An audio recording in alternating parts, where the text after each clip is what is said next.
What makes music and video games enjoyable? Why do people listen to music and video games on their free time? Why are there people out there who are obsessed with gaming music more than music played on the radio by singers and artists? What draws us to them? On this special series I'm starting, I'm going to discuss gaming tunes that I absolutely love. I feel that some tunes do not get more respect than others, and I hope that this series brings attention to many underrated musical gems. I hope you enjoy.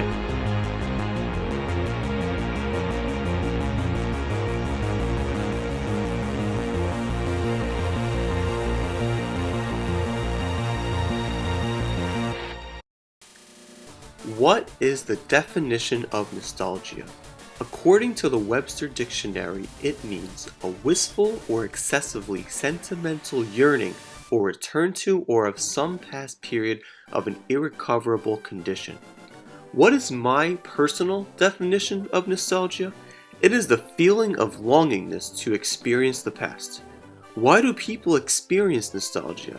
They may view something that reminds them of a simpler time in their life. It is usually in their childhood, by the way. Nostalgia to me are things that remind me of my youth, such as Pokemon Fire Red, Banjo-Kazooie, Mario 64, and Mario Kart 64. Those games were the pinnacle moments of gaming for me. It was when I truly enjoyed gaming and has shaped my interests on the media to this day. Nostalgia can also appear later in life than during a person's childhood, however. One such example for me is the Wii Shopping Channel. When I received the Wii back in 2006, I was 12 years old at the time.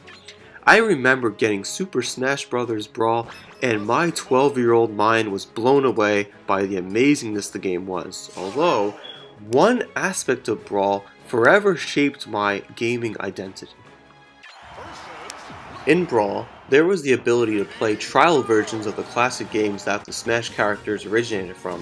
So you know that radical racing dude Captain Falcon? Well, now you can play the game where he came from, F-Zero. There was the original Mario Bros, Zelda, Kirby, Star Fox, and others. The Japanese version of Brawl had a demo of Earthbound that was not included in Brawl outside of Japan, sadly, but we'll talk about the localization of the Mother series in a different video. Anyways, the point is, Brawl gave players a tiny sample of playing these retro games. People born past 1994, such as myself, did not have access to play these classics, but there I was playing them for the first time, and I was loving it. This tactic by Nintendo was an excellent sales pitch for what was known at the time as the Virtual Console, the safe and legal way to emulate old school games for a very low cost. Back then, the only legal way to play games like Mario Kart 64 was to buy a Nintendo 64 and the wires, and the controller, and the game. The Wii Shopping Channel saves all that work for that consumer. Additionally, no longer do people need to blow on their cartridges to get their games running, as the games could be saved right onto their Wii. This small and simple way of playing games was a brilliant way to capitalize Nintendo's past success, while attracting newer fans to retro gaming. The Virtual Console was accessed through the Wii Shopping Channel, which provided us with this catchy beat.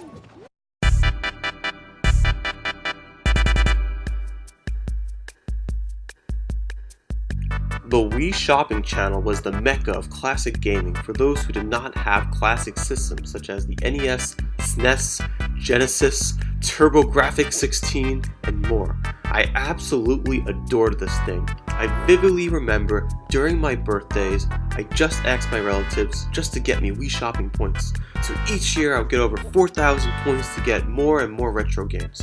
I had classics like Mega Man, Zelda, Metroid, and even experimented with obscure titles such as King's Knight for NES, Mario 2 for NES, Mario 2 The Lost Levels, Legend of Zelda Majora's Mask, and others. It was the Wii Shopping Channel that ignited my interest in retro gaming, and it was a great time to be alive.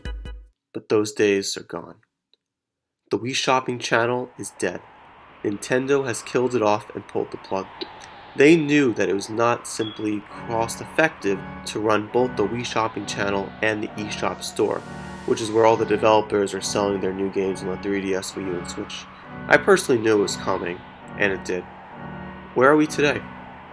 We now only have the eShop to download games for our Nintendo consoles, which is still really good. It just doesn't have the nostalgic music or excitement as it once did.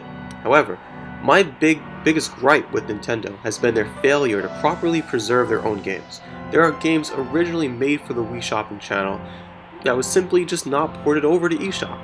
Many games sit in WiiWare obscurity, like My Pokemon Ranch. Do you even know what that is? It's a Wii app where you literally store Pokemon from Generation 4, and that's it. We'll never see that ever again.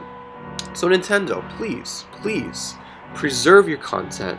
Please bring back that Wii Shopping Channel magic that, it used to once have.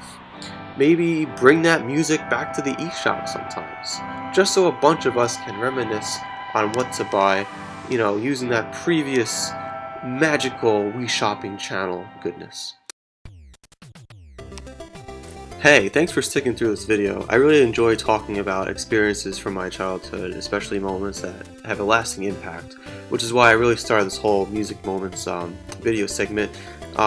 If you like it, you want to see more, please subscribe. I really enjoy making these videos, and I really hope that you see more of them. And again, thanks for watching.